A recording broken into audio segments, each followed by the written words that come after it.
The champagne glass in my hand trembled as the wedding coordinator pointed toward the very back row. "Your poverty will embarrass us," Vivian had sneered just hours earlier, her perfect manicure tapping against the seating chart. I watched my own son Brandon nod in agreement, avoiding my eyes like I was some shameful family secret. Well, at least they were consistent in their cruelty. If you're watching this, subscribe and let me know where you're watching from. My name is Eleanor Patterson, and I'm 68 years old. 3 years ago, I buried my husband Robert after a grueling battle with cancer. I thought the worst pain of my life was behind me. I was wrong. Nothing prepared me for the systematic humiliation my son would put me through, culminating in this moment at his wedding to Denver's most entitled socialite.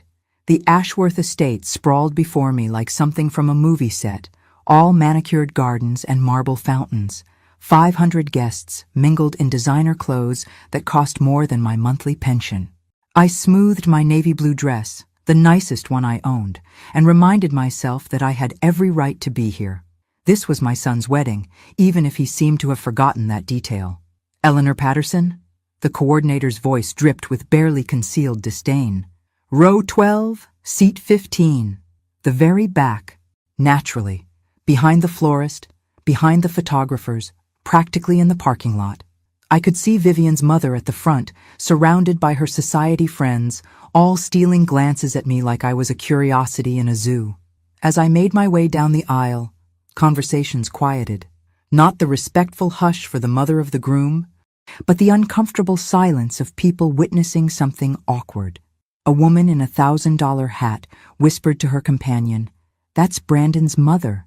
Vivian told me she used to clean houses." I didn't clean houses, actually. I taught high school English for 37 years, but apparently that didn't fit their narrative. The back row was mostly empty, except for a few late arrivals and what appeared to be the catering staff. I settled into my assigned seat, watching my son greet guests at the altar. He looked handsome in his tailored tuxedo, every inch the successful lawyer he'd become. For a moment, I remembered the little boy who used to bring me dandelions and tell me I was the prettiest mommy in the world. That little boy had died somewhere along the way to becoming this man who was ashamed of where he came from. The ceremony began with pomp and circumstance, worthy of royalty. Vivian floated down the aisle in a dress that probably cost more than I spent on groceries in a year. She was beautiful, I had to admit, in that cold, pristine way that money could buy. As she passed my row, she didn't even glance in my direction. Brandon's eyes were fixed on his bride with an intensity that made my chest ache. He'd never looked at me with that kind of love, not even as a child. I'd always been the practical parent, the one who handled homework and discipline, while Robert was the fun dad who took him to baseball games. "Dearly beloved," the minister began, and I tried to focus on feeling grateful to be here at all. After all, they could have simply not invited me. That particular cruelty was apparently beneath even Vivian, though barely. That's when I felt someone sit down beside me.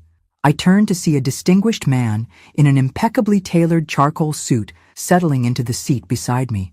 He had silver hair, sharp blue eyes, and the kind of quiet confidence that money and power bred. Everything about him screamed wealth, from his Italian leather shoes to the elegant watch that caught the afternoon light. "Act like you're with me," he whispered, his voice low and urgent. Before I could respond, he placed his hand gently over mine and smiled at me as if we were old friends sharing a lovely afternoon. The transformation was immediate and startling. Suddenly, I wasn't the pathetic woman sitting alone in the back row. I was part of a couple, and clearly part of a well-dressed, sophisticated couple at that. The whispering around us took on a different tone entirely. "Who is that man with Brandon's mother?" I heard someone behind us murmur. "He looks important." Maybe we misjudged the situation. My mysterious companion had remarkable timing. Just as Brandon and Vivian were exchanging vows, he leaned closer and whispered, "Your son is about to look this way. When he does, smile at me like I just told you something fascinating." I had no idea who this man was or why he was helping me, but I found myself following his lead.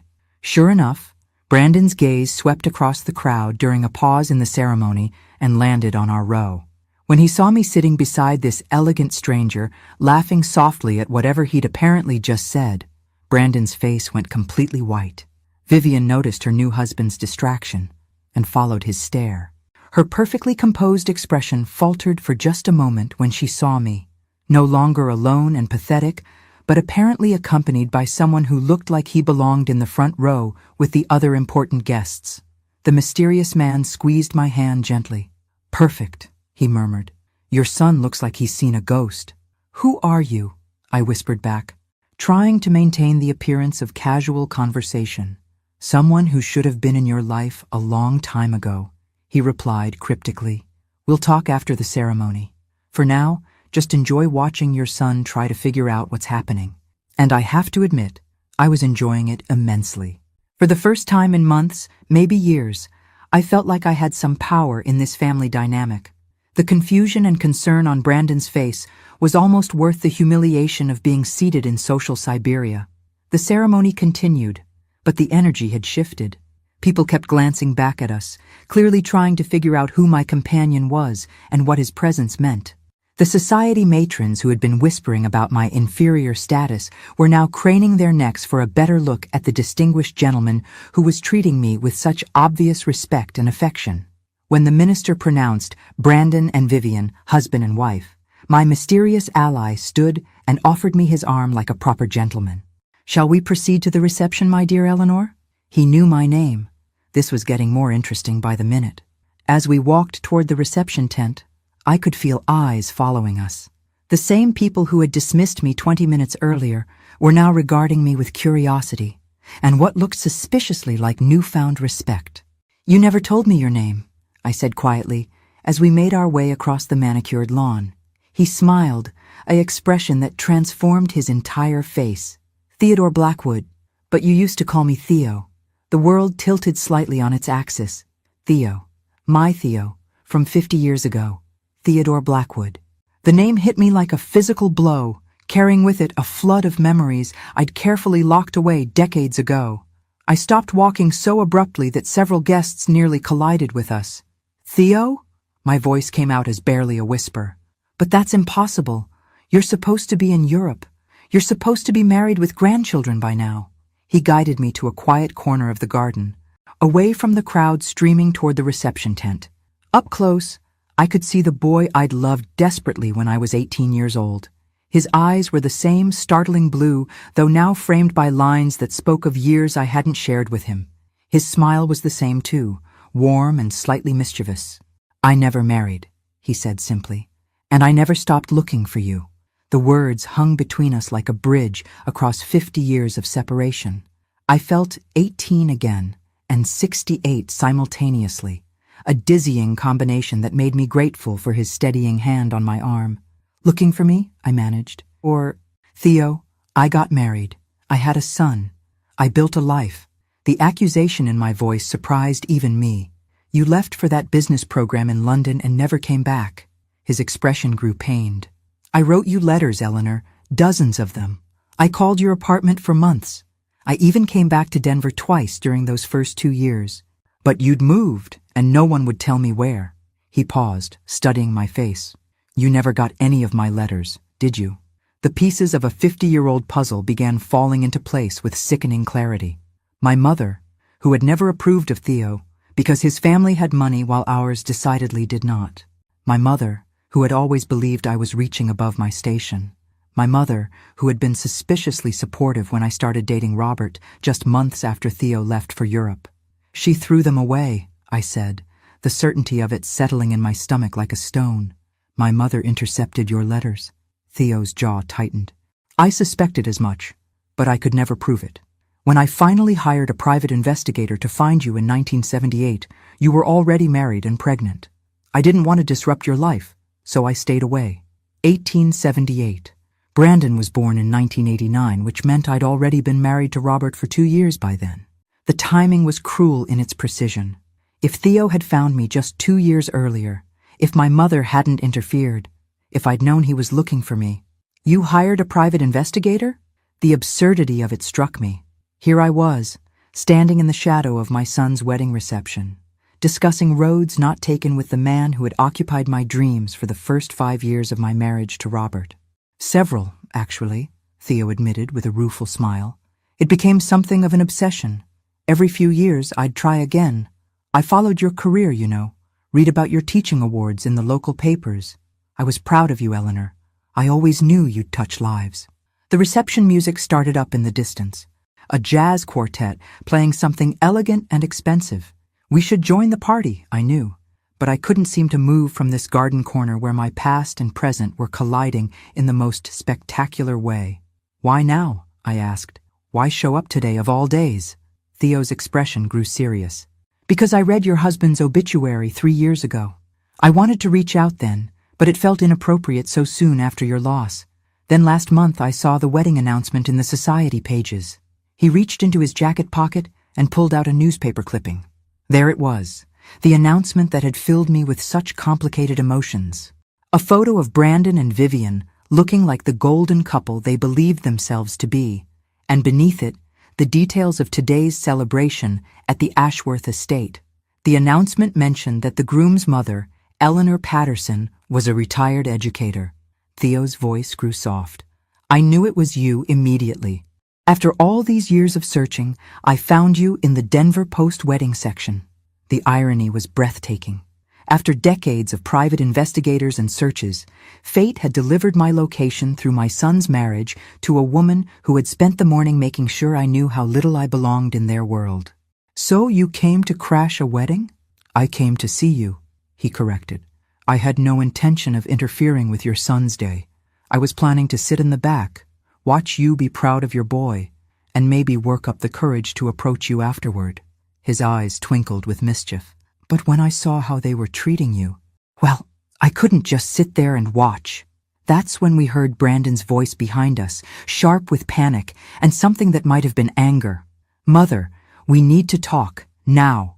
Brandon approached us with Vivian at his side, both of them looking like they'd just witnessed a natural disaster. My new daughter-in-law's wedding glow had been replaced by an expression of barely controlled panic, while Brandon's face had gone from pale to flushed in the span of our garden conversation. Brandon, I said pleasantly, not releasing Theo's arm, shouldn't you be greeting your other guests? I'm sure the Ashworths are wondering where the groom has disappeared to. Who is this man? Vivian demanded. Her voice pitched just low enough to avoid causing a scene, but sharp enough to draw blood. Her perfect composure was cracking, and it was a beautiful thing to witness. Theo stepped forward with the kind of easy confidence that comes from never having to worry about impressing anyone. Theodore Blackwood, he said, extending his hand to Brandon. I should have introduced myself sooner, but I was caught up in the pleasure of seeing your mother again after so many years. Brandon shook the offered hand automatically, his lawyer's training kicking in even as confusion clouded his features. I'm sorry, Mr. Blackwood, but I don't believe my mother has mentioned you. Hasn't she? Theo's eyebrows rose in mock surprise. How interesting. Eleanor and I have quite a history together, don't we, darling? The casual endearment made Vivian's eyes narrow to slits. I could practically see her mental calculator working, trying to figure out who this man was and what his presence meant for her carefully orchestrated social debut as Brandon's wife. What kind of history? Brandon's voice had taken on the edge it got when he was cross-examining a witness. 20 years of marriage to a trial lawyer had taught me to recognize that tone. Theo's smile never wavered. The kind that matters most. Your mother and I were quite serious once upon a time. Before she met your father, of course. The admission hung in the air like an unexploded bomb. I watched my son process this information, saw the moment when he began to understand that his mother had a life and a past that existed entirely separate from his existence. How serious? Vivian's question came out as more of a hiss. Serious enough that I've spent 50 years regretting the circumstances that separated us, Theo replied, his eyes finding mine. Serious enough that when I saw the wedding announcement and realized Eleanor would be here today, I couldn't stay away. Brandon looked between us with growing alarm. Mother, what is he talking about? You never mentioned anyone named Theodore Blackwood. There are a lot of things I never mentioned, Brandon, I said quietly. Apparently, I wasn't considered important enough to merit in-depth conversation about my past. The barb hit its mark. My son had the grace to look embarrassed. But I'm curious, I continued, warming to the theme, why my personal relationships are suddenly of such urgent interest to you both. 20 minutes ago, I was an embarrassment to be hidden in the back row. Now I'm worth interrupting your reception? Vivian's carefully applied makeup couldn't quite hide the flush creeping up her neck. That's not what we just want to understand who this gentleman is and why he's here. I'm here, Theo said smoothly, because Eleanor deserves to have someone who appreciates her remarkable qualities at her son's wedding. Someone who recognizes what an extraordinary woman she is. The contrast between his words and the treatment I'd received all day was stark enough to make even Brandon shift uncomfortably. Vivian, however, rallied with the ruthless determination that had probably served her well in social climbing. "Mr. Blackwood," she said with a smile that could have cut glass, "I'm sure you understand that this is a family celebration. Perhaps it would be more appropriate if I what?" Theo's voice remained pleasant, but there was steel underneath now. If I left and allowed you to continue treating Eleanor as an inconvenience? I don't think that's going to happen. Now see here, Brandon began, his protective instincts finally kicking in, though I noticed they seemed to be protecting his wife rather than his mother. "No, you see here," Theo interrupted, his facade of polite interest finally dropping. "I've watched for the past hour as both of you have systematically ignored and dismissed one of the finest women I've ever known. Eleanor raised you, sacrificed for you, and loved you unconditionally. And this is how you honor her at your wedding." The words I'd longed to hear someone say hung in the air between us. Validation, finally, from someone who mattered. "You don't know what you're talking about," Vivian snapped, her composure finally cracking completely. "You don't know anything about our family dynamics." Theo's laugh was cold. "I know enough. I know that Eleanor was seated in the back row like an afterthought. I know that your society friends have been whispering about her all afternoon while you did nothing to defend her. And I know that neither of you bothered to ask if she needed anything or anyone today." "She had an escort," Brandon protested weakly. "We assumed she was bringing someone." "You assumed wrong," I said quietly. "But then, you haven't asked me much of anything lately, have you, Brandon?" The hurt in my voice must have gotten through to him, because for the first time all day, my son really looked at me. Not through me, not past me, but at me. What he saw there made him take a step back. "Mom, I didn't realize—" "That's exactly the problem," Theo cut him off. "You didn't realize, but I did, and now I'm here, and I'm not going anywhere." That's when Vivian made her fatal mistake. Well, we'll just see about that. The threat in Vivian's voice was unmistakable, and I watched Theo's expression shift from politely amused to genuinely dangerous. Whatever my daughter-in-law thought she knew about power dynamics, she was about to receive a masterclass from someone who had clearly been playing this game a lot longer than she had. "I'm sorry," Theo said, his voice carrying the kind of quiet authority that made smart people nervous. "Are you threatening me, Mrs. Patterson?" Vivian lifted her chin defiantly. "I'm simply saying that if you think you can waltz into our wedding and disrupt our family, you're mistaken. We have security, and they can escort you out if necessary." The silence that followed was the kind that precedes either laughter or violence. Theo chose laughter, rich and genuinely amused. "Your security." He pulled out his phone and made a quick call. "James? Yes, it's Theo. I'm at the Ashworth estate for a wedding. Could you send the car around? And James, bring the portfolio."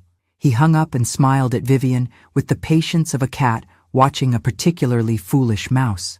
Security is an interesting concept, isn't it? The Ashworths have done well for themselves in Denver society.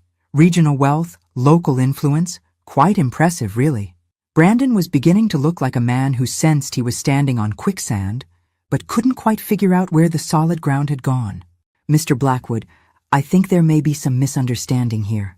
"Oh, there's definitely a misunderstanding," Theo agreed. "You seem to think you're in control of this situation. Let me help clarify things for you." A black Mercedes pulled up to the garden entrance, and a uniformed driver emerged carrying a leather portfolio. He approached our group, with the kind of respectful deference that money recognizes instantly. "Thank you, James," Theo said, accepting the portfolio.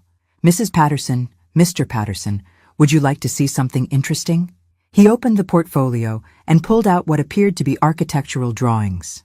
"These are the plans for the new Blackwood Tower downtown. 42 stories, mixed-use development. Construction begins next month." He flipped to another page. "And this is the site where it's being built." Vivian leaned forward despite herself, then went very still. That's where Ashworth Properties has their main office building." "Had," Theo corrected gently. "I purchased the building last month. The current tenants have 90 days to relocate. I'm sure your father will find suitable accommodations elsewhere, though perhaps not quite as prestigious as their current location." The color drained from Vivian's face completely. Her father's real estate company was successful by Denver standards. But they were clearly minnows swimming in a pond with a shark. "You can't do that," she whispered. "Actually, I can. I did. The sale is already complete." Theo closed the portfolio with a soft snap. "But here's the interesting part. I had no idea when I bought that building that there was any connection to this family. Pure coincidence." Brandon found his voice. "What do you want?" "Want?" Theo seemed genuinely puzzled by the question. "I don't want anything from you, Brandon. You've already given me the greatest gift imaginable by treating your mother so poorly that she needed someone to sit with her today." He turned to me, and the hardness in his expression melted into something warm and real. "Eleanor, would you like to leave this reception? We have 50 years to catch up on, and I find I'm no longer interested in pretending to enjoy myself here." The offer hung between us like a lifeline. I could walk away from this humiliation, from the whispered comments and social calculations. I could leave with a man who saw value in me, who had spent 5 decades trying to find me. But first, I had something to say. "Brandon," I said, my voice steady despite the emotions churning inside me. "I want you to understand something. This morning, when your bride told me that my poverty would embarrass your family, I accepted it. When you seated me in the back row like some distant acquaintance, I accepted that too. I told myself that at least I was here, at least I was included." My son's face was a mask of misery, but I wasn't finished. "But watching you panic because someone important is paying attention to me, seeing you scramble to figure out who Theo is and what he might want, that tells me everything I need to know about how you see me. I'm not your mother at these moments, Brandon. I'm a liability to be managed." "Mom, that's not—" "It is exactly that," I interrupted. "And the sad part is, you're right. I am poor compared to Vivian's family. I did teach high school instead of building an empire. I don't wear designer clothes or belong to country clubs. By your wife's standards, I am an embarrassment." Vivian opened her mouth to protest, but I held up my hand. "The difference is, I'm not ashamed of who I am anymore.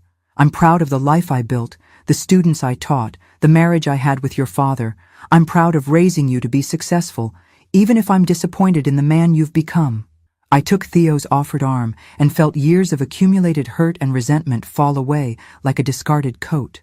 "Theodore," I said formally, "I would very much like to leave this reception. I think we have some catching up to do." As we walked away from the garden, I heard Vivian's voice rise in panic behind us. "Brandon, do you have any idea who Theodore Blackwood is? Do you know what this means?" But I didn't look back. For the first time in 3 years, I was walking toward something instead of away from it. The restaurant Theo chose was the kind of place I'd only read about in magazines. Floor-to-ceiling windows overlooked the Denver skyline. Soft jazz played in the background, and the waitstaff moved with the quiet efficiency of people who understood that discretion was more valuable than visibility. "I probably should have asked," Theo said, as we were seated at a corner table with a view of the mountains. "Are you hungry? I realize we both missed the wedding dinner." I laughed, surprising myself with how genuine it sounded. I don't think I could have eaten another bite of pretentious canapes anyway. Though I have to admit, I'm curious what a $500 a plate dinner tastes like. "Disappointing," he said dryly. "Very expensive disappointment." The waiter appeared, as if summoned by telepathy. "Mr. Blackwood, your usual table. Shall I bring the wine list?" "Please. And could we have some of those stuffed mushrooms Eleanor likes?" He caught my expression and smiled. "I remember. You ordered them at Romano's that night when we celebrated your acceptance to the teacher training program. The memory hit me like a physical blow. Romano's, the little Italian place that had been our special restaurant. I'd been 20 years old, he'd been 22, and we'd been so desperately in love that we could barely sit across from each other without reaching for hands. You remember what I ordered 50 years ago? I remember everything about you, he said simply.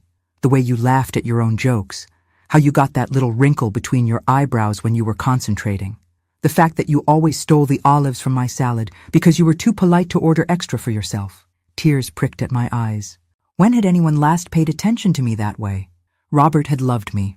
I knew that. But his love had been comfortable, practical. He'd loved me the way you love a well-functioning appliance, with gratitude, but without wonder. Tell me about your life, Theo said after the wine arrived. Not the headlines I could find in newspaper archives. Tell me about the parts that mattered to you. So I did. I told him about my teaching career, about the students who'd kept me sane during the difficult years with Robert's illness. I told him about Brandon's childhood, about the pride I'd felt watching him graduate law school and pass the bar exam. I told him about the quiet satisfaction of a marriage that wasn't passionate but was steady and kind. And then I told him about the loneliness that had crept in after Robert's death, about feeling invisible in my own son's life, about the gradual realization that I'd become more of an obligation than a person to the people who were supposed to love me most. Today wasn't an aberration, I admitted. It was just the most public example of how things have been for months now. Brandon calls dutifully every 2 weeks, visits on holidays, and treats me like a chore to be checked off his list. I thought marriage might change that, make him more family-oriented. Instead, it's made him even more distant. Theo's jaw tightened as I talked, and by the time I finished, his expression was thunderous. That boy doesn't deserve you. He's not a boy anymore. He's a 35-year-old man who made his choices. I sipped my wine, grateful for its warmth. What about you? You said you never married. No children? No children, he confirmed. A few relationships over the years, but nothing that stuck. I kept measuring everyone against you, which wasn't fair to them or to me. The admission hung between us, loaded with implications I wasn't sure I was ready to examine. Theo, what are we doing here? This isn't just a friendly catch-up dinner between old flames, is it? He set down his wine glass and looked at me with an intensity that made my breath catch.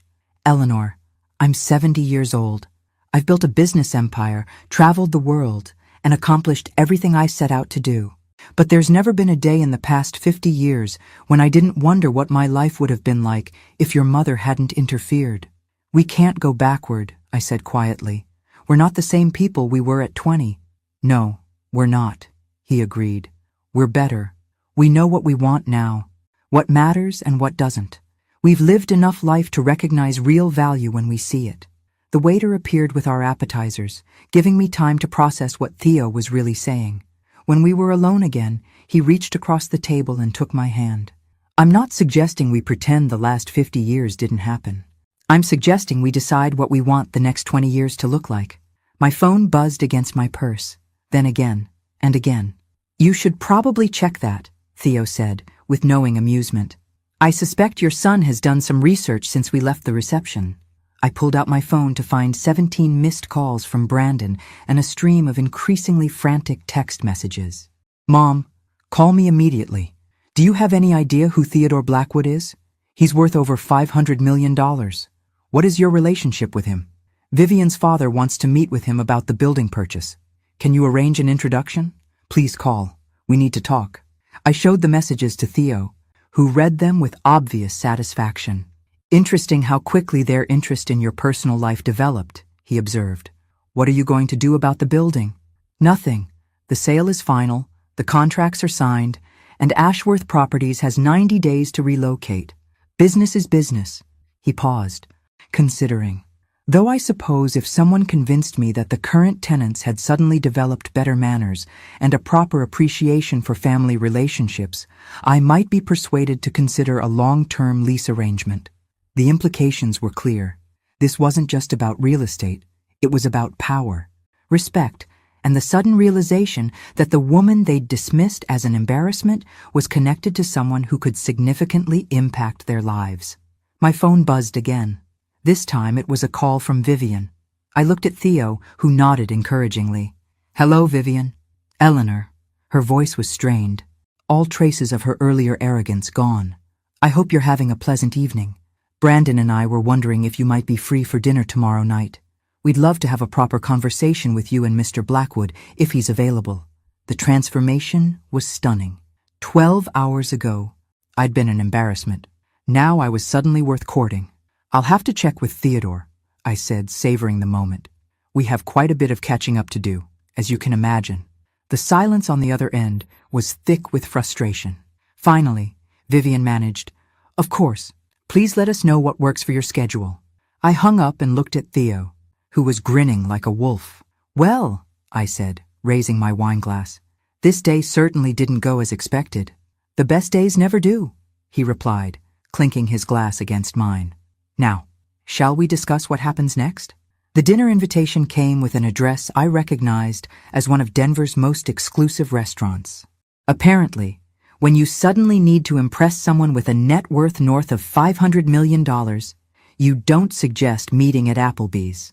Theo picked me up in the Mercedes, looking devastatingly handsome in a navy suit that probably cost more than I'd spent on clothing in the past 5 years combined. I'd chosen my best dress, a simple black number that Robert had always said made me look elegant. Tonight, with Theo's appreciative glance, I actually felt elegant for the first time in years. "Nervous?" he asked as we pulled up to the restaurant. "Should I be?" I countered. "After all, I'm just having dinner with my son and the daughter-in-law who thinks I'm an embarrassment to humanity. What could go wrong?" Theo's laugh was rich and warm. "There's the Eleanor I remember, sharp as a tack and twice as dangerous when properly motivated." Brandon and Vivian were already seated when we arrived, both looking like they were attending a business negotiation rather than a family dinner, which I supposed they were. Vivian had clearly spent considerable time on her appearance tonight. Her makeup was flawless, her hair perfectly styled, and her dress screamed expensive designer. She looked like she was trying to audition for the role of worthy dinner companion. "Mom," Brandon stood as we approached, his smile strained but present. "Mr. Blackwood, thank you for joining us." "Theodore," Theo corrected easily, extending his hand. "We're practically family after all." I caught the sharp look Vivian shot her husband at that comment. Practically family. I wondered how they were interpreting that particular phrase. We were seated at a prime table with a view of the city lights, and I noticed how the staff treated Theo with the kind of deference reserved for very important people. Menus appeared without being requested. Wine was suggested and brought with remarkable speed, and the maitre d' personally ensured our table was perfect. "This is lovely," Vivian said, her society smile in full force. "Eleanor, you look wonderful. That dress is very flattering." I almost choked on my water. Yesterday I'd been too poor and shabby to sit with the family. Tonight, I looked wonderful. The hypocrisy was breathtaking, even by Vivian's standards. "Thank you, dear," I replied sweetly. "It's amazing what good company can do for one's appearance." Theo's hand found mine under the table, a gentle squeeze of approval that sent warmth through my entire body. "So, Mr. Black, Theodore," Brandon corrected himself quickly. "Mom mentioned you two have a history together. She's been quite mysterious about the details." "Not mysterious," I said, enjoying myself immensely. "Selective. After all, children don't really want to hear about their parents' romantic past, do they?" The word romantic hit the table like a small explosion. Vivian's fork paused halfway to her mouth, and Brandon looked like he'd swallowed something unpleasant. "Romantic?" Brandon repeated faintly. "Oh yes," Theo said, his voice warm with memory. "Your mother and I were quite serious once upon a time. We had plans, dreams, a whole future mapped out together." "What happened?" Vivian asked, her journalist instincts overriding her social grace. Theo's expression grew darker. "Eleanor's mother happened. She decided I wasn't suitable for her daughter, despite the fact that Eleanor and I were desperately in love. When I left for London on a business program, she intercepted every letter I sent, every attempt I made to contact Eleanor." "She what?" Brandon's voice was sharp with shock. Grandmother intercepted your letters? I could see Brandon's legal mind working, cataloging the implications of this revelation.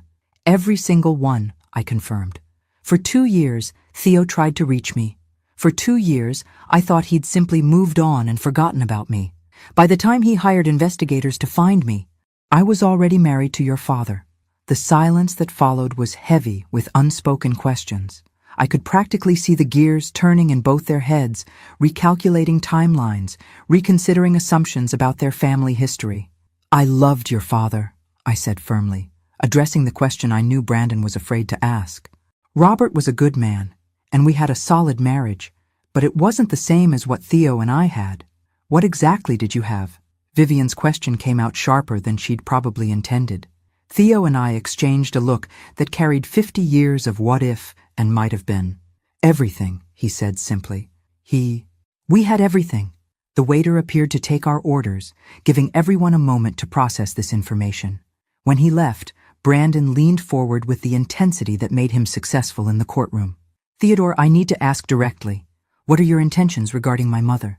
If the question surprised Theo, he didn't show it. My intentions are to spend whatever time we have left making up for the years we lost. Beyond that, it depends on what Eleanor wants. All eyes turned to me. For the first time in decades, I was the center of attention, not because I was needed for something, but because my choices mattered to other people. What I want, I said slowly, is to stop being treated like a burden or an obligation. I want to be valued for who I am, not dismissed because I don't fit someone else's idea of what's appropriate. The pointed look I gave Brandon made him shift uncomfortably in his chair. Mom, if this is about yesterday was just the culmination of months of being made to feel invisible, I interrupted. But we're not here to rehash the past. We're here because suddenly, my personal relationships are interesting to you both.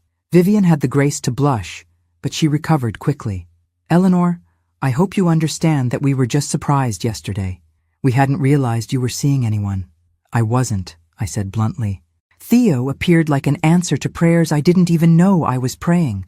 And the building purchase? Brandon asked, cutting straight to the heart of their concern. Theo's smile was predatory. What about it? Vivian's father is concerned about the lease termination. His company has been in that location for 15 years. Business is business, Theo replied smoothly. Though I suppose I could be convinced to consider alternative arrangements if the circumstances were right. The negotiations were beginning in earnest now, I realized. My relationship with Theo had become a commodity to be traded, a potential solution to their financial concerns. It should have made me angry. Instead, I found it fascinating. What kind of circumstances? Vivian asked eagerly. The kind that involve treating Eleanor with the respect she deserves, Theo said flatly. Starting with an apology for yesterday's humiliation. The demand hung in the air like a gauntlet thrown down. Brandon and Vivian exchanged glances, clearly weighing their options. Finally, Brandon spoke. Mom, I want you to know that I'm sorry. About the seating arrangement, about not defending you when people were talking. You're right. I treated you like an obligation instead of my mother, and that was wrong. The apology sounded genuine, which made it somehow worse.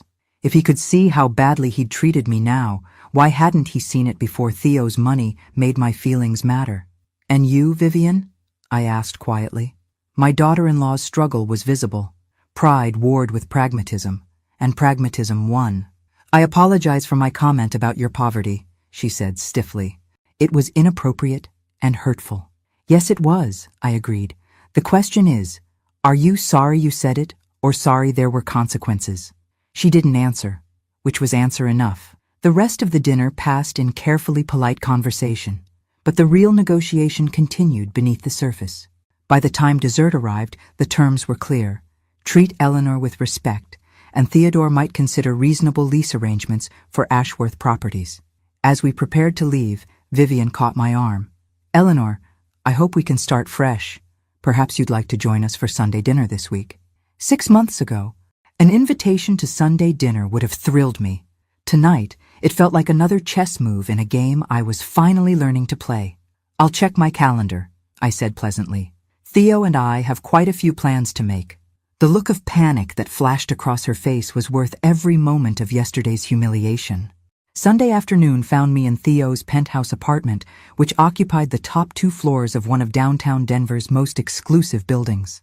Floor-to-ceiling windows offered a panoramic view of the mountains, and the decor was elegant without being ostentatious. This was clearly the home of someone who had money, but didn't need to prove it to anyone. "Coffee?" Theo offered, leading me to a sitting area that probably cost more than most people's cars. "Please." I settled into a leather chair that felt like being embraced by luxury. "This is beautiful, Theo.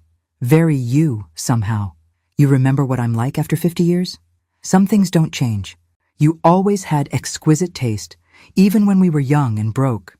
I accepted the coffee gratefully, though I have to admit, seeing you now, it's hard to imagine you were ever broke. Theo's laugh was rueful. "Trust me, there were plenty of years when I wondered if I'd made the right choices. Building a business empire is lonely work, Eleanor, especially when the person you most wanted to share it with was living a completely different life." We sat in comfortable silence for a moment, the weight of lost years settling between us. Finally, I spoke the question that had been nagging at me since yesterday. "Theo, why didn't you ever try to contact me after you found out I was married? You could have at least let me know you'd been looking." His expression grew pained. "I thought about it. God knows I thought about it constantly. But you seemed happy in the photos I saw. You had a husband, a child, a life. What right did I have to disrupt that with news that my love letters had been intercepted?" "You could have given me the choice." "I could have," he agreed. "But I was young and proud and hurt. I convinced myself that if you'd really loved me, you would have found a way to reach out. It took me years to understand that you probably thought the same thing about me." I set down my coffee cup with a sharp clink. "We were both idiots." "Spectacularly so," he agreed. "Though, in my defense, your mother was a formidable opponent. The woman could have given Machiavelli lessons in manipulation." The mention of my mother brought back a flood of memories I'd rather have left buried. Margaret Wilson had been a force of nature, convinced that her way was the only right way and utterly ruthless in pursuing what she believed was best for her family. "She never liked you," I said quietly. "Said you were too ambitious, too focused on money and status." Ironic, considering how thrilled she would have been if she could see you now. "She was afraid I'd take you away from her," Theo said. "And she was right. I would have. We had plans to move to California after I finished the London program, remember? Your mother couldn't stand the thought of losing control over your life, so she destroyed both our lives instead."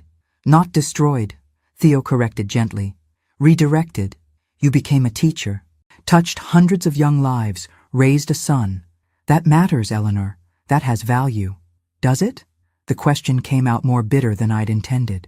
"Because right now it feels like the only thing that gives me value to my own family is my connection to you and your money."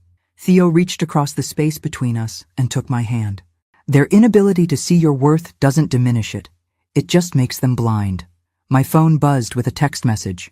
Brandon, right on schedule with his weekly check-in call that had become a depressing ritual of polite small talk and barely concealed obligation. "Hi, Mom. Just checking in. How was your week?" "Oh." I showed the message to Theo, who read it with obvious distaste. "Every Sunday at 3 p.m., I explained. Like clockwork. Duty call complete, guilt assuaged for another week. What do you usually tell him? That I'm fine? Everything's fine. Don't worry about me." I looked at the phone, then at Theo. "What do you think I should tell him today?" Theo's grin was wicked. "The truth? Having a wonderful weekend. Theo is showing me his art collection. We're discussing travel plans." I hit send and immediately felt a delicious thrill of rebellion. Within 30 seconds, my phone rang. "Mom!" Brandon's voice was tight with barely controlled panic. "Travel plans?" "Hello, sweetheart. Yes, Theo has a house in Tuscany. We're thinking of spending a few weeks there in the fall." The silence on the other end stretched so long, I wondered if we'd been disconnected. Finally, Brandon found his voice. "A few weeks? In Italy? With a man you just reconnected with? Is there a problem with that?" I asked innocently. "Mom, you don't even have a passport." "Actually, I renewed it last year. Robert and I had talked about taking a cruise before he got sick. The memory brought a pang of sadness, but it was gentle now, worn smooth by time. We never made the trip, but the passport is still valid." "But Mom, you've never traveled internationally." You've barely left Colorado since Dad died. Then it's time for a change, don't you think? I could practically hear Brandon's mind racing through the implications. His mother, the woman he'd dismissed as a burden, was suddenly making independent plans to travel internationally with a billionaire. The power dynamics of our relationship were shifting faster than he could process. What about your house? Your responsibilities here? What responsibilities? The question came out sharper than I'd intended. Brandon, what exactly do you think I'm responsible for that would prevent me from traveling? Another long silence. Because we both knew the answer. Nothing. I had no job, no dependents, no commitments that couldn't be handled with a phone call or postponed for a few weeks. My life had become so small that it could fit into a carry-on bag. I just think maybe you're moving too fast with this relationship, Brandon said finally. You've known him for what, 2 days? I've known him for 50 years, I corrected. We're just picking up where we left off. Mom, please be reasonable. You can't just run off to Italy with some man. Some man? Theo raised an eyebrow at that, clearly amused. I can't, I interrupted Brandon's protests. Why not? I'm 68 years old, Brandon, not 8. I don't need your permission to live my life. That's not what I meant. It's exactly what you meant. You've spent the last 3 years treating me like a child who can't be trusted to make her own decisions. Well, guess what? I'm making them anyway. I hung up before he could respond and immediately turned off the phone. That felt good, I admitted to Theo. I imagine it did, though I should probably mention that I don't actually have a house in Tuscany. I stared at him for a moment, then burst into laughter. You don't? Not yet, he said with a grin. But I can have one by next week if you're interested.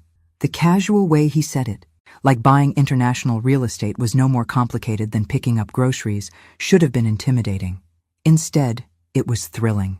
Theo, I said slowly, what exactly are we doing here? We're living, he said simply. For the first time in 50 years, we're actually living instead of just existing. My phone, despite being turned off, somehow managed to ring. Theo looked at it with amusement. I think your son may have some additional thoughts to share. Let him think, I said, leaving the phone silent. It'll be good for him. But even as I said it, I knew that Brandon's panic was just the beginning. The real consequences of my newfound independence were still to come. Monday morning brought an unexpected visitor to my front door. I opened it to find a woman in her 40s with perfectly styled blonde hair and the kind of aggressive confidence that comes from being born into money and privilege. Mrs. Patterson? I'm Catherine Ashworth, Vivian's mother. Of course she was. The family resemblance was unmistakable, from the calculating blue eyes to the way she held herself like someone accustomed to getting her way through sheer force of personality. Mrs. Ashworth, I said politely, not inviting her in. This is unexpected. May I come in? I think we need to have a conversation. The phrasing wasn't quite a question, more of an assumption that I would naturally comply with her wishes. It was the same tone Vivian used when she wanted something, that particular blend of entitlement and barely concealed threat that wealthy people seem to learn in the cradle. Of course, I said, stepping aside. After all, I was curious to see what the matriarch of the Ashworth family wanted badly enough to show up unannounced at my modest suburban home. She swept into my living room like she was conducting an inspection, her gaze cataloging everything from my furniture to my decorations with the kind of professional assessment that real estate agents perfected. I could practically see her calculating the value of everything in sight and finding it disappointingly low. Coffee? I offered, more from politeness than genuine hospitality. No, thank you. This shouldn't take long. She settled into my best chair like she was doing me a favor by gracing it with her presence. I'll get straight to the point, Mrs. Patterson. Your relationship with Theodore Blackwood is causing problems for my family. Is it? I settled across from her, genuinely curious about where this conversation was heading. How interesting. Don't play coy with me, Catherine snapped, her mask of politeness slipping. You know exactly what you're doing. My husband's business is being threatened because you've decided to use your friendship with Mr. Blackwood as some kind of revenge against Vivian. Revenge is such a dramatic word, I said mildly. I prefer to think of it as natural consequences. This is extortion. No, this is business. Theodore purchased a building, which is his right as a private citizen. The fact that your husband's company happens to be a tenant in that building is simply unfortunate timing. Catherine's eyes narrowed. We both know this isn't about timing. This is about Vivian's comment at the wedding. Oh, you heard about that? I asked with false surprise. How embarrassing for your family. Look, Catherine said, leaning forward with the intensity of someone playing their final card. I don't know what your game is here, but I'm prepared to make this worth your while. Now this was interesting. Worth my while how? She reached into her designer handbag and pulled out what appeared to be a check. $50,000. All you have to do is convince your boyfriend to honor the existing lease with Ashworth Properties. I stared at the check, genuinely shocked. Not by the amount, but by the sheer audacity of the gesture. Mrs. Ashworth, are you attempting to bribe me? I'm offering you a mutually beneficial arrangement, she corrected smoothly. You help us maintain our business relationship with Mr. Blackwood, and you receive compensation for your assistance. Compensation. I rolled the word around in my mouth like a foreign object. How much did Vivian tell you about that conversation at the wedding? Enough to know that money is a concern for you. And you assumed that meant I was for sale? Catherine's smile was razor sharp. Mrs. Patterson, everyone is for sale. It's just a matter of finding the right price. I stood up and walked to the window. Looking out at the garden Robert and I had planted together 15 years ago. The roses were blooming beautifully this year, their crimson petals bright against the morning sun. It was a simple garden in a simple neighborhood, nothing like the elaborate landscapes I'd seen at the Ashworth estate. But it was mine, earned through 40 years of teaching and loving and building a life with a good man. You know what's funny, Mrs. Ashworth? I said, without turning around. Yesterday, I might have been tempted by your offer, not because I need the money, but because I'm so accustomed to being dismissed and undervalued that $50,000 would have felt like validation. And today? Catherine's voice had lost some of its confidence. I turned back to face her, and whatever she saw in my expression made her shift uncomfortably in her chair. Today, I know what I'm actually worth, and it's considerably more than $50,000. I walked over to where she sat and picked up the check, looking at it with the kind of detached interest I might show a museum artifact. This is insulting, Mrs. Ashworth. Not just the amount, though that's laughably inadequate. The insult is in the assumption that my relationship with Theodore is some kind of performance that can be purchased and managed. I tore the check in half, then in half again, letting the pieces flutter to the coffee table between us. My relationship with Theodore is none of your business. The lease situation is none of my business. If your husband wants to negotiate with Theodore, he's perfectly capable of picking up the phone and calling him directly. Catherine's composure cracked completely. You're making a mistake, Mrs. Patterson. The Ashworth family has considerable influence in this city. We can make things very difficult for people who cross us. Are you threatening me? I asked with genuine curiosity. I'm explaining reality. I laughed, surprising both of us with how genuine it sounded.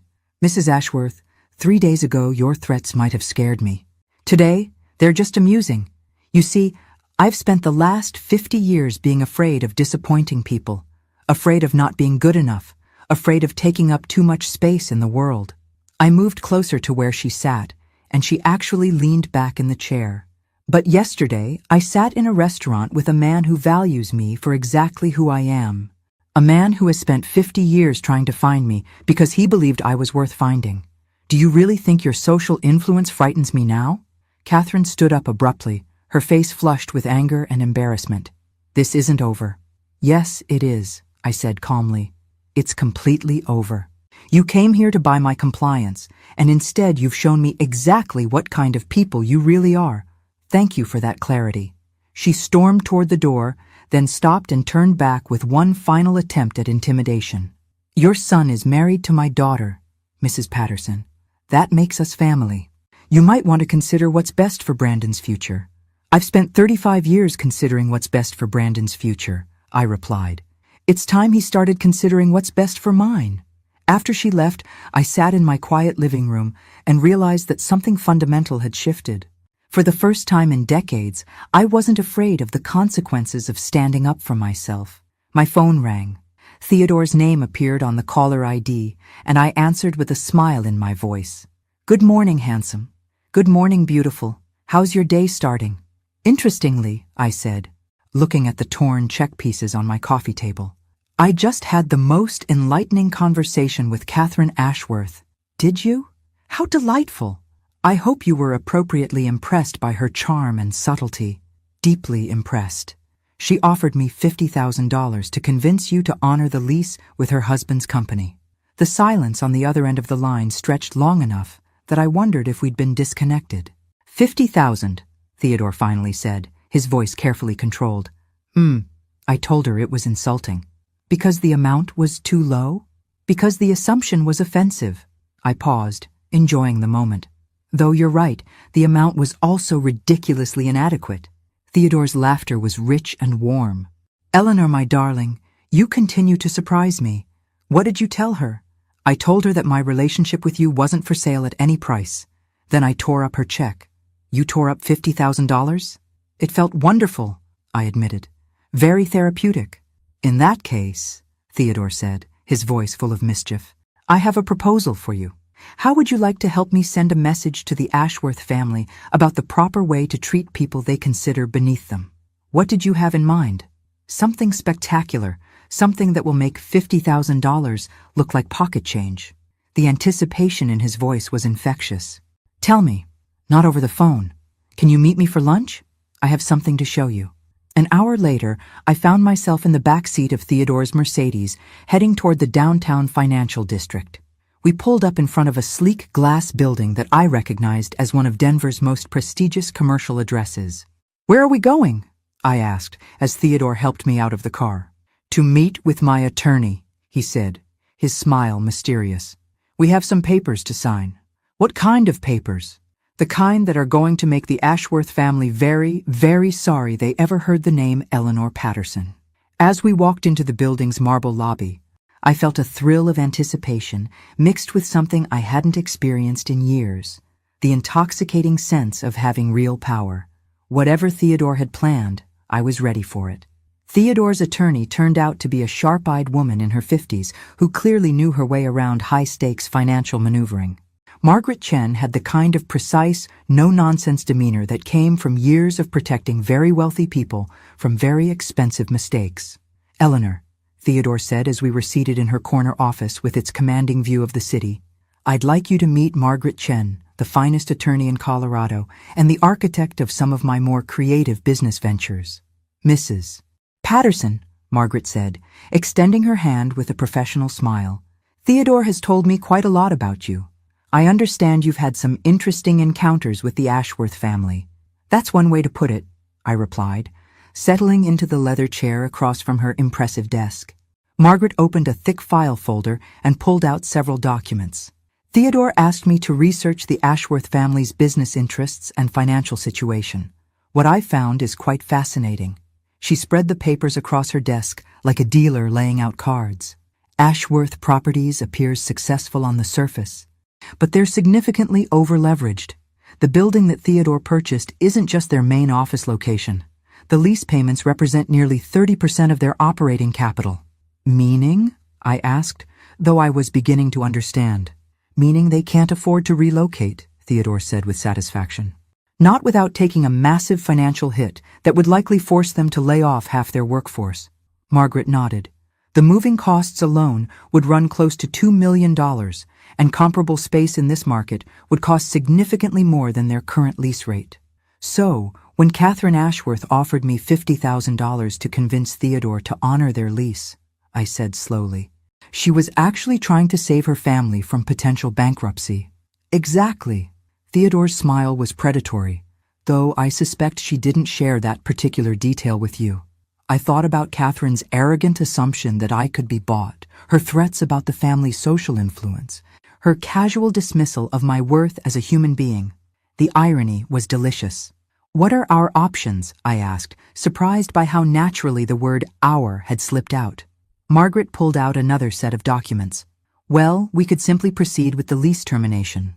Ashworth Properties would be forced to relocate, probably at significant financial cost to the family. Or, Theodore prompted, or we could offer them alternative lease terms, higher rate, shorter duration, with specific clauses that would give us considerable control over their business operations. I raised an eyebrow. What kind of control? The kind that would require them to meet certain standards of conduct in their business dealings, Theodore said meaningfully. Standards that would be outlined in very specific detail. The implications were staggering. Theodore wasn't just talking about a business arrangement. He was talking about holding the Ashworth family accountable for their behavior in a legally binding way. Is that even possible? I asked. Margaret's smile was razor-sharp. Mrs. Patterson, you'd be amazed what people will agree to when their financial survival is at stake. Lease agreements can include all sorts of interesting clauses about tenant behavior, community involvement, charitable giving, public conduct. You want to write their humiliation into a legal contract. I want to ensure they understand that actions have consequences, Theodore corrected, and that treating people with disrespect carries a very real cost. We spent the next hour going through the proposed lease terms.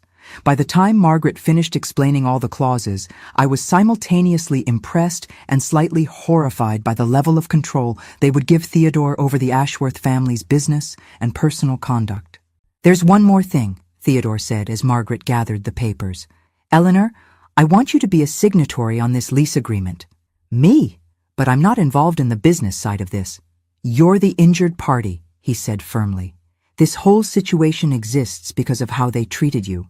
I think it's appropriate that you have direct input into the terms of their rehabilitation.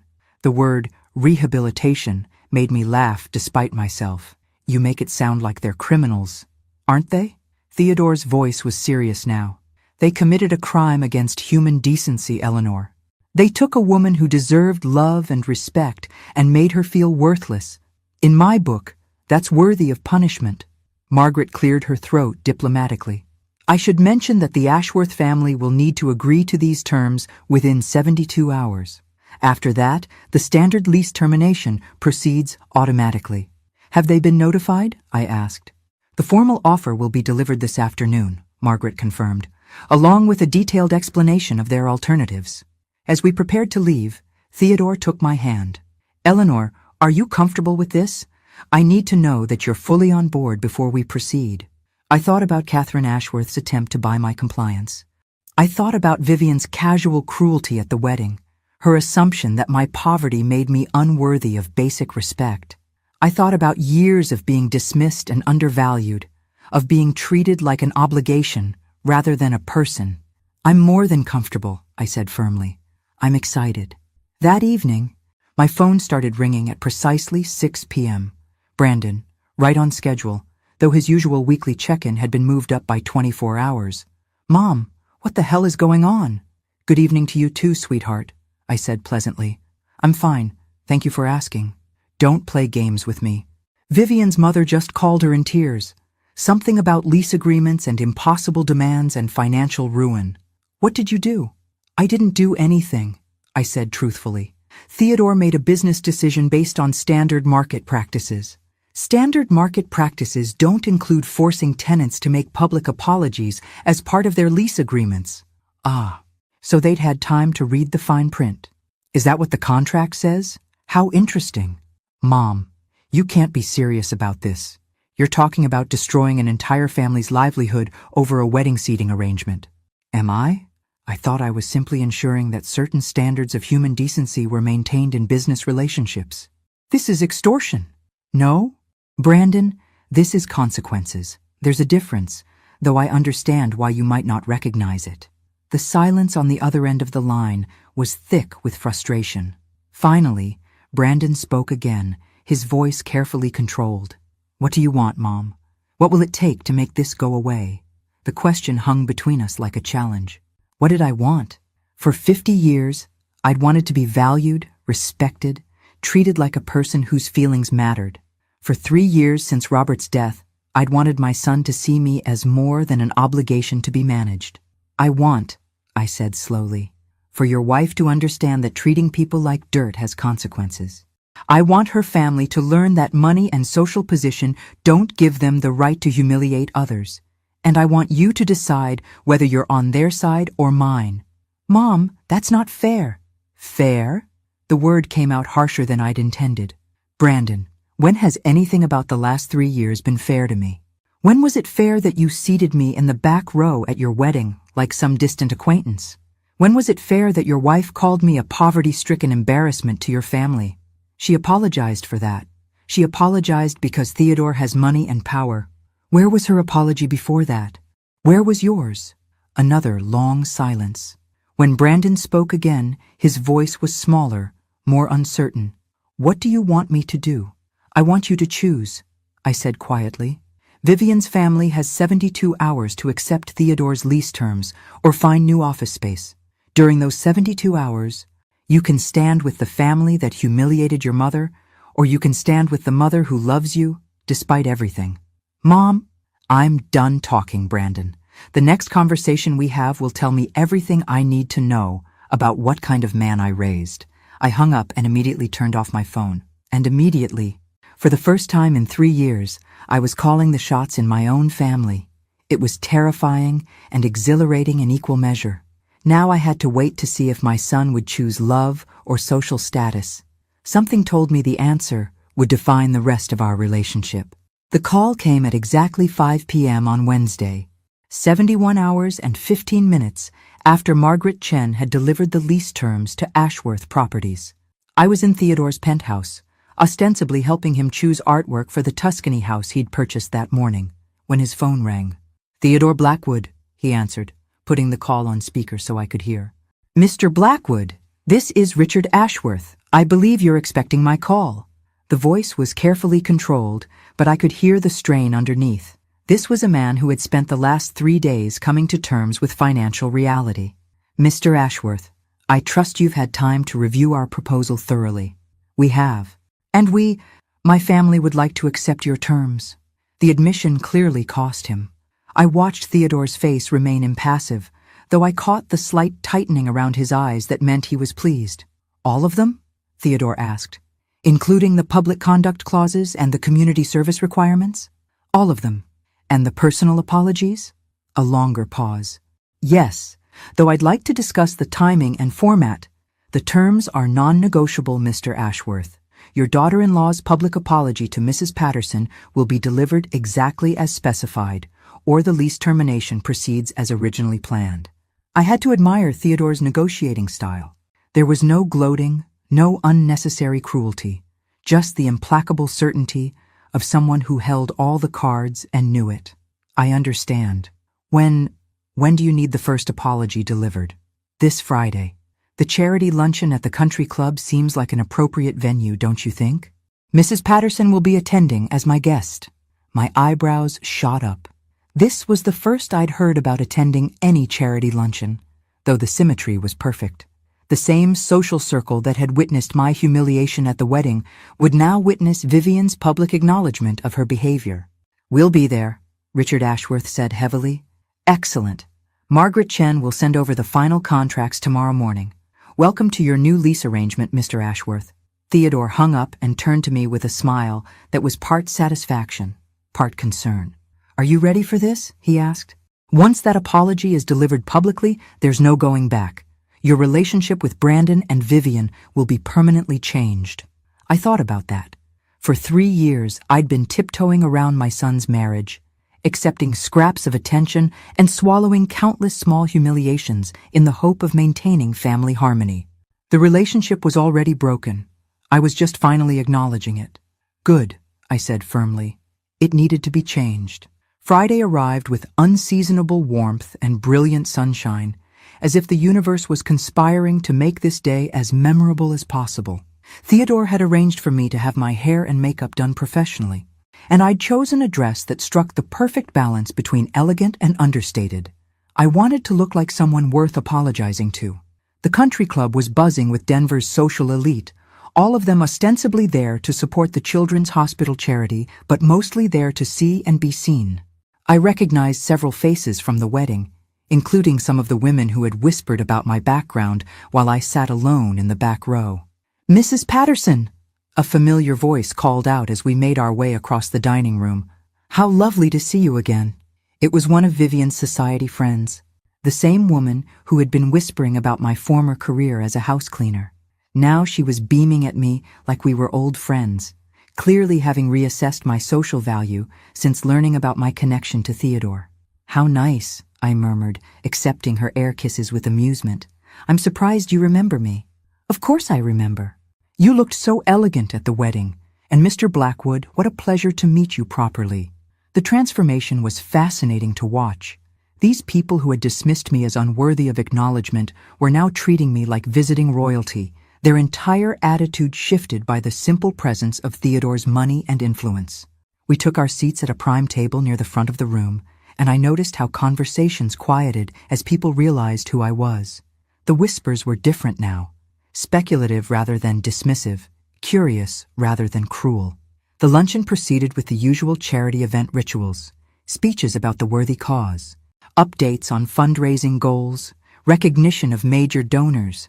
I noticed that the Ashworth family was seated at a table in the middle of the room, close enough to be visible, but far enough away to avoid accidental conversation. Vivian looked beautiful, as always, but there was a brittleness to her composure that hadn't been there at the wedding. She kept glancing in our direction, her smile never quite reaching her eyes.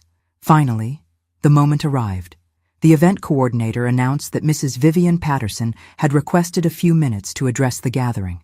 The room grew quiet as Vivian made her way to the podium, her heels clicking against the hardwood floor with the precise rhythm of someone maintaining control through sheer willpower. She looked out over the crowd, her gaze finding mine and holding it for a long moment. "Thank you all for your attention," she began, her voice carrying clearly through the room's sound system. "I wanted to take this opportunity to address something important in front of this community that means so much to my family." She paused, and I could see her hands trembling slightly as she gripped the podium. "Last week, at my wedding, I said something thoughtless and cruel to my mother-in-law, Eleanor Patterson. I told her that her poverty would embarrass our family, and I treated her with a level of disrespect that was completely unacceptable." The room was absolutely silent now, everyone hanging on her words. This kind of public admission of wrongdoing was unprecedented in their social circle. I was wrong, completely, utterly wrong. Eleanor Patterson is a woman who dedicated her life to educating young people, who raised a successful son, and who deserves respect and admiration. Not the treatment I gave her. Vivian's voice cracked slightly on the next words. "I let my own insecurities and prejudices cloud my judgment, and I hurt someone who should have been welcomed into our family with love and gratitude. Eleanor, I am deeply, genuinely sorry for my behavior, and I hope that someday you can forgive me." She stepped away from the podium to scattered, uncertain applause. The crowd was clearly unsure how to react to such an unprecedented public confession. I stood up slowly, aware that every eye in the room was on me. This was my moment. I could accept the apology graciously and let everyone move on, or I could make it clear that some wounds couldn't be healed with a simple sorry. "Thank you, Vivian," I said, my voice carrying clearly in the hushed room. "Your apology is noted and appreciated." The words were polite, correct, and utterly without warmth. Everyone in the room understood that forgiveness had not been granted, merely acknowledged. As we left the luncheon, Theodore took my arm. "How do you feel?" "Free," I said, surprising myself with how true it was. For the first time in years, I feel completely free. My phone buzzed with a text from Brandon. "Mom, can we talk?" I looked at the message, then at Theodore, then back at the phone. Whatever my son wanted to say, I was finally ready to hear it from a position of strength rather than desperation. "Tomorrow," I texted back. "Your move." For 50 years, I'd been reacting to other people's choices, accepting other people's definitions of my worth, living other people's versions of my story. At 68 years old, I was finally ready to write my own ending, and it was going to be spectacular.